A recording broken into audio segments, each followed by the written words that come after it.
Personal loan लेना है तो गाइस आज के वीडियो में हम आपको एक ऐसे प्लेटफॉर्म के बारे में बताएंगे जहां से आप पर्सनल लोन आसानी से ले सकते हो। आपको कहीं भी जाने की जरूरत नहीं होगी, सब कुछ आपका डिजिटल रहेगा। इट मींस आप अपने मोबाइल एप्लीकेशन के थ्रू ले सकते हो और ये प्लेटफॉर्म काफी ज्यादा पॉपुलर है। तो गाइस बात मैं कर रहा हूँ डीएमआई फाइनेंस की। डीएमआई फाइनेंस एप्लीकेशन के थ्रू आप यहाँ से आसानी से पर्सनल लोन ले सकते हो। पूरा ऑनलाइन प्रोसेस होता है, आपको कहीं भी विजिट नहीं करना होता है। डीएमआई फाइनेंस एक मानी जानी कंपनी है जिसे लोग जानते हैं क्योंकि ऑलरेडी इनका 1 CR प्लस डाउनलोड हो चुका है। मतलब 1 CR लोग ने इस एप्लीकेशन को डाउनलोड किया है। रेटिंग इनकी 4 स्टार की है गाइस। तो मैं जैसा हमेशा अक्सर कहता हूँ कि मैं वीडियोस आपके नॉलेज के पर्पज से बनाता हूँ, लेकिन आप जब भी लोन लेने जाओ तो एक बार आप जो है इनकी रेटिंग जरूर पढ़ लो। रेटिंग पढ़ने से क्या होता है, हमें पता चलता है कि लोगों के साथ क्या प्रॉब्लम्स आई और इन्होंने क्या रिप्लाई दिया उसे, तो वो सारी चीजें हमें पता चल पाती हैं। बेसिकली अगर आप किसी भी प्लेटफॉर्म से लोन लेते हो गाइस और अगर आप उसका टाइमली रीपेमेंट करते हो तो मेरा मानना है ज्यादातर प्रॉब्लम्स नहीं आती है, लेकिन अगर आप टाइम पे रीपेमेंट नहीं करते हो तो उसी केस में प्रॉब्लम्स क्रिएट होती है। तो आज हम इसी प्लेटफॉर्म के बारे में बात करेंगे, लेकिन हम उसके पहले आप सभी को कहेंगे लोन कोशिश करो कि आपको ना लेना पड़े। अगर आपको लेना पड़ रहा है तो आप उस पैसे का यूज किसी बिजनेस या किसी काम के लिए करो जहां से आप पैसे क्रिएट कर सको और उसे आसानी से पे कर पाओ।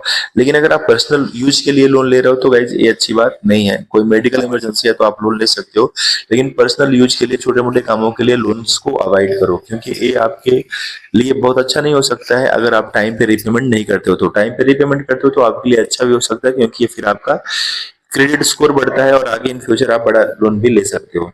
तो चलिए आज हम इसी प्लेटफॉर्म के बारे में बात करेंगे गाइस, डीएमआई फाइनेंस के बारे में बात करेंगे। Trusted loan app serving over 50 lakh plus user across India. ठीक है, बट इनके डाउनलोड्स अभी गाइस जो है 1 CR प्लस हैं। तो गाइस ये आपका एक प्लेटफॉर्म है जहां से आप पर्सनल लोन ले सकते हो और आज हम आपको इसके बारे में पूरा डिटेल्स बताने वाले हैं। मैं आप सभी को बता दूंगा गाइस, ये जो फाइनेंस कंपनी है आपकी, ये आरबीआई से रजिस्टर्ड है। एक एनबीएफसी कंपनी है जो आरबीआई से रजिस्टर्ड है। तो ये आपको पर्सनल लोन प्रोवाइड करती है। पर्सनल लोन अगर आपको लेना है गाइस तो इनका जो पर्सनल लोन है वो आपका 10,000 रुपए से लेके 10 लाख रुपए तक का है। यानी अगर आपको 10,000 रुपए से लेके 10 लाख तक का लोन लेना है तो इस प्लेटफॉर्म का आप यूज कर सकते हो। लेकिन लोन आपको कितना मिलेगा ये डिपेंड करता है आपके सिविल स्कोर पे, आपके प्रीवियस जो आपके सिविल स्कोर हैं, जो आपने लोन्स लिए हैं उसका टाइमली पेमेंट किया था नहीं किया था, वो सारी चीजें देखी जाती हैं। उसके अकॉर्डिंग आपको यहाँ से लोन डिसबर्स्ड होता है। यानी अगर आपका सिविल स्कोर अच्छा खासा है तो आपको लोन मिलने में बिल्कुल भी दिक्कत नहीं होने वाली है। बट अगर आपका सिविल स्कोर अच्छा नहीं है गाइस तो हो सकता है कि आपका लोन अमाउंट कम हो या मिले भी ना, ऐसा भी हो सकता है। रीपेमेंट का जो टेन्योर है गाइस इनका 12 महीने से लेके 60 महीने तक का है। यानी हम कह सकते हैं 1 साल से लेके 5 साल तक का इनका टेन्योर है।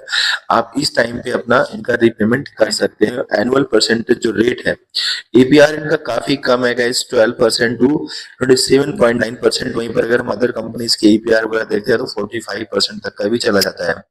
इट मीन्स एपीआर का मतलब ये होता है जो आपका रेट ऑफ इंटरेस्ट लगता है और जो आपका प्रोसेसिंग फी और जीएसटी आप पे करते हो, वो सब मिला के जो रेट ऑफ इंटरेस्ट आपके अकाउंट पे, आपके अमाउंट पे आके पड़ता है, उसे एपीआर कहते हैं गाइस। तो एपीआर कम है मतलब रेट ऑफ इंटरेस्ट कम होगा, उसके अकॉर्डिंग ये आपका इन्होंने एपीआर दे रखा है 27.9% मैक्सिमम। एलिजिबिलिटी इन्होंने बोला है कि minimum house hold income 3 lakh per year. अगर आपकी 3 लाख सालाना इनकम है तो गाइस आप यहाँ से लोन ले सकते हो। अगर एक एग्जांपल्स देखा जाए, मान लो गाइस अगर आप यहाँ से 50,000 का लोन लेते हो और टेन्योर अपना 12 मंथ्स रखते हो, 12 महीने के लिए आपने यहाँ से 50,000 का लोन लिया है और रेट ऑफ इंटरेस्ट इन्होंने चार्ज किया आपका 22% पर एनम, जो कि एक ठीक ठाक रेट ऑफ इंटरेस्ट है। ध्यान रहे एक एग्जांपल है गाइस, एक एग्जांपल है। ए रेट ऑफ इंटरेस्ट इस और टेन्योर और ए टाइम अमाउंट पे डिपेंड करता है कि आपका रेट ऑफ इंटरेस्ट क्या लगने वाला जब आप लोन लेने जाओगे, उस पर डिपेंड करेगा। बट एक एग्जांपल के थ्रू अगर देखा जाए कि मान लो अगर हम 50,000 रुपए लोन लेते हैं और एक अच्छा खासा रेट ऑफ इंटरेस्ट हम पे कर रहे हैं 22% फॉर 12 मंथ्स, तो हमें क्या क्या देना पड़ेगा, क्या हमारी ईएमआई आएगी या हमें एडिशनल अमाउंट्स कितना पे करना पड़ेगा। तो बेसिकली मंथली ईएमआई जो होने वाली है गाइस आपकी फिर 4,680 रुपए होने वाली है और इसे 12 से अगर आप मल्टीप्लाई करोगे तो यानी आप जो है 50,000 आ जाएगा। यानी अगर हम इसे सॉरी मंथली ईएमआई जो होने वाली है 4,680 होने वाली है। टोटल इंटरेस्ट आपका जो होगा गाइस 4,680 को divide 50,000 is equal to 6160 minus करेंगे, क्योंकि आप जो पे कर रहे हो ईएमआई 4,680 पे कर रहे हो 12 महीने के लिए, तो 12 से मल्टीप्लाई करोगे तो टोटल आपका जो आप पे कर रहे हो वो अमाउंट आ जाएगा, और उस अमाउंट में से जब आपने प्रिंसिपल को माइनस कर दिया तो गाइज आपका जो बीच का डिफरेंस है वो आपका इंटरेस्ट है। यानी आपने क्या किया, अमाउंट में से प्रिंसिपल को माइनस कर दिया, आपको इंटरेस्ट मिला 6,160 रुपए। यानी अगर आप 50,000 रुपए का लोन लेते हो 12 महीने के लिए तो 22% पे जो आपको इंटरेस्ट पे करना पड़ रहा है गाइज वो 6,160 रुपए। लेकिन ध्यान रहे अभी आपको प्रोसेसिंग फी और जीएसटी भी पे करना है। प्रोसेसिंग फी और जो जीएसटी होगा गाइस 2% प्लस जीएसटी होगा, यानी 1180 रुपए आप एडिशनल यहाँ पर पे करोगे। यानी एक तरह से हम कहें तो गाइस आप यहाँ पर जो टोटल रीपेमेंट कर रहे हो 56,160 रुपए कर रहे हो। अब आप कहोगे सर इसमें जीएसटी तो ऐड नहीं किया गया, क्योंकि गाइस ये जो जीएसटी आपका और जो प्रोसेसिंग फी है ये आपके लोन अमाउंट्स में से डिडक्ट करके आपके अकाउंट में क्रेडिट किया जाएगा। 6,160 रुपए ये सिर्फ आपका इंटरेस्ट है, लेकिन 56,160 रुपए आप जो पे कर रहे हो उसके लिए आपको 50,000 रुपए नहीं मिला है। उसके लिए गाइस आपको 1180 रुपए काट कर मिला है, यानी आपको वहां पर 48,920 रुपए के आसपास, 820 रुपए के आसपास आपके अकाउंट में क्रेडिट होगा, और 1180 रुपए काट के आएगा। मतलब ये 1180 रुपए भी आपको और देना है। यानी कहने का मतलब 6,160 प्लस 1180 ये आपका एडिशनल अमाउंट होगा। ये आपका एडिशनल अमाउंट हो जाएगा जो आपको पे करना पड़ेगा। Interest rate and fees depend on the product and your profile मैंने कहा है ना कि इंटरेस्ट रेट और आप ये सारी चीजें डिपेंड करेंगी आप क्या प्रोडक्ट ले रहे हो, कितना अमाउंट ले रहे हो, और आपकी प्रोफाइल्स क्या रही है, पहले का सिविल स्कोर क्या है, उन सारी चीजों पे डिपेंड करेगा गाइज। लोन अमाउंट यहाँ पर गाइज आपको बिजनेस लोन भी मिल जाता है, ठीक है, बिजनेस लोन भी लोग ले सकते हैं।